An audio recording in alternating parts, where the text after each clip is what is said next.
Hey guys, welcome back to Brian's Train Room. You might have seen at a train show or online some vintage fabric that looks like it's got Lionel imagery on it. You're not imagining it. It actually happened. And I have some here. And we're talking about it today, coming up. And do you know who made it for you? Lionel! Wow! Famous for trains and auto racing. For years, collectors have sought after and found pieces of fabric that appear to depict Lionel Trains. But where did this fabric come from? Who made it? And when was it made? Are all questions with few answers. Close inspection of the fabric and a photo from a Lionel Toy Fair display may shed some light on this fascinating and collectible item. The fabric appears to be a cotton blend with a scratchy texture and is fairly thin and is partially see-through. The material does not have any trade or maker's mark, but does have a best washable colors notation on the edge of the fabric. An example of another piece of fabric with this lettering is attributed to the House and Homes Fabric and Drape Company. Is it possible that they also made the Lionel fabric? No real way to tell. Based on evaluating vintage fabrics, this appears to be a modern bark cloth.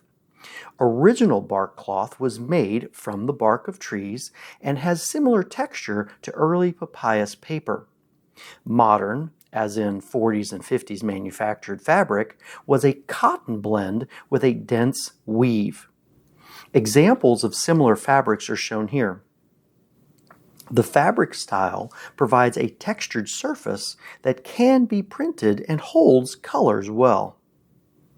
The railroad themed design is without question modeled after Lionel Trains from the late 50s, with a part of the pattern taken almost directly from the 1958 catalog cover. Motive power shown on the fabric is of a 2242 New Haven F3, a 2018 steam locomotive, a 52 fire car, 621 Jersey Central NW2 switcher, and a 50 gang car.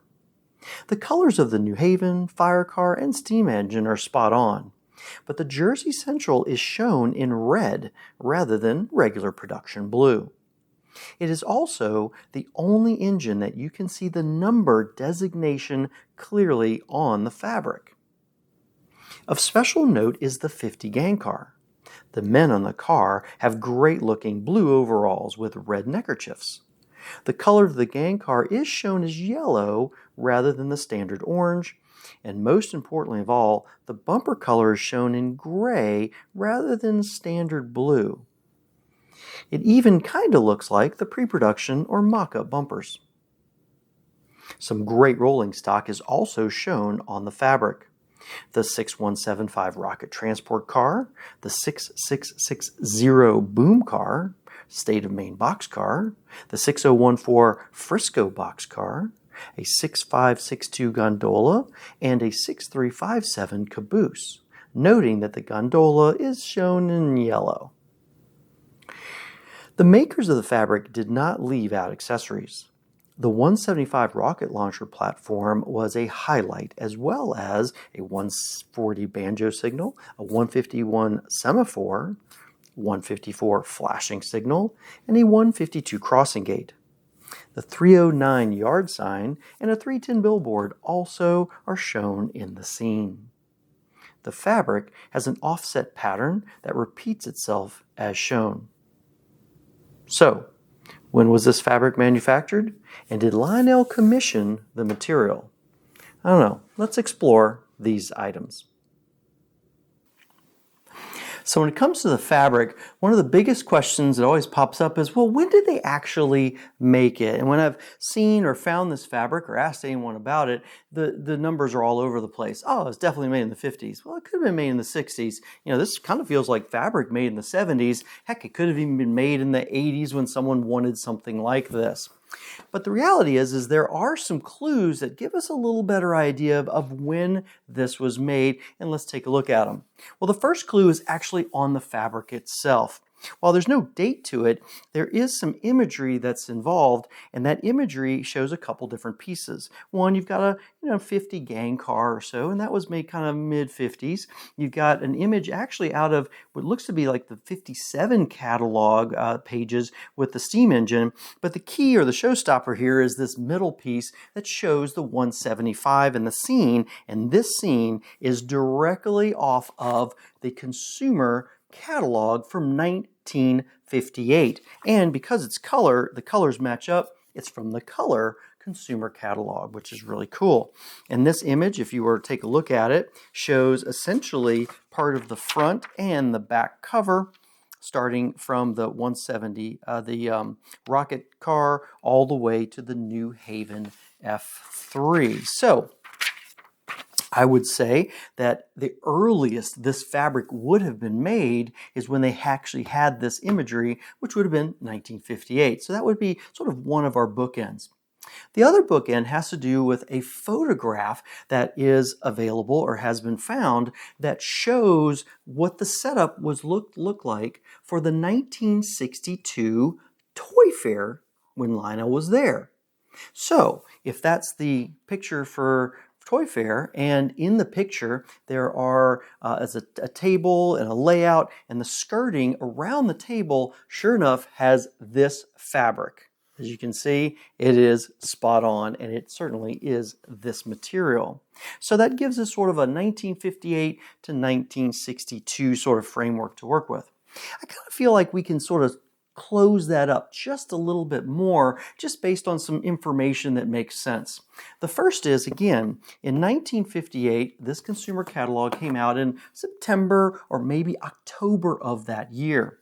I'm pretty sure that the manufacturers of this fabric were not sitting around with bated breath waiting for that 1958 catalog, so most likely this was not necessarily made in that particular year. Eventually, it was probably maybe designed and manufactured as earlier, maybe the following next year. So realistically, when this fabric was made, it would have been most likely at least in 1959. Okay, that's my recommendation on that end.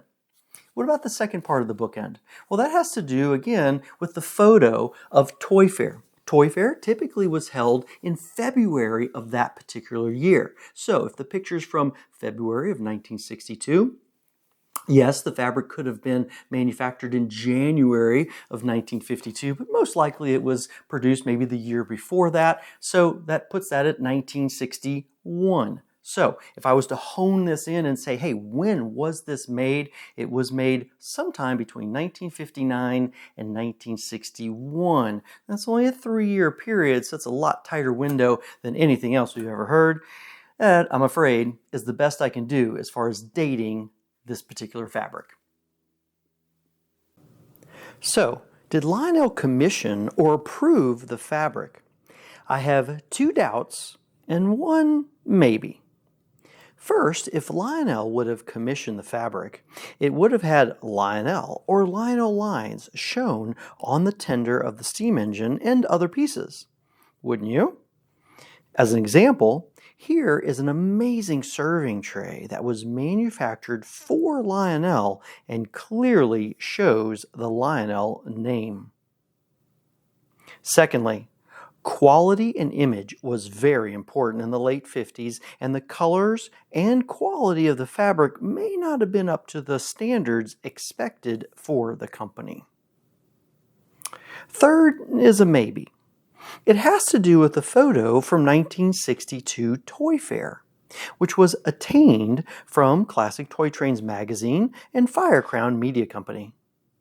If Lionel had not commissioned or approved the fabric, then they certainly would not have used it as part of their display at such an important event such as Toy Fair.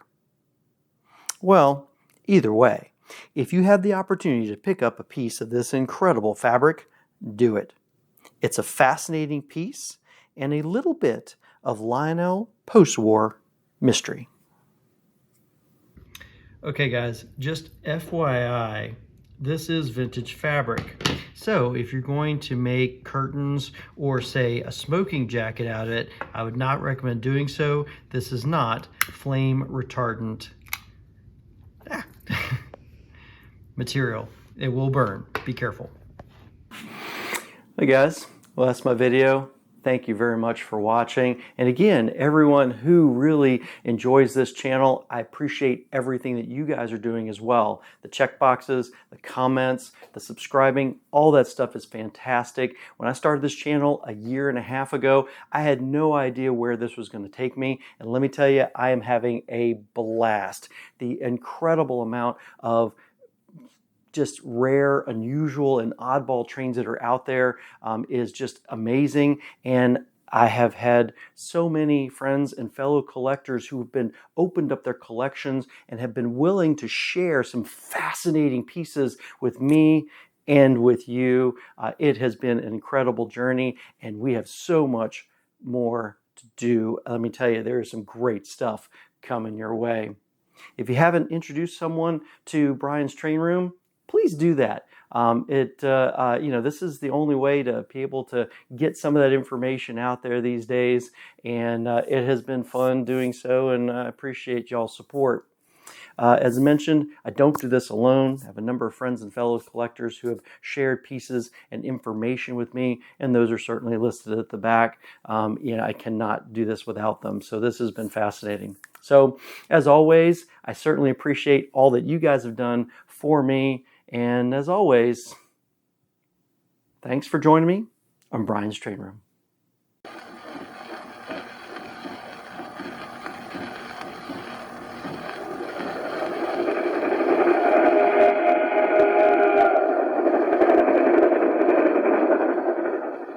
Look at her streak along the rails. It's a Lionel.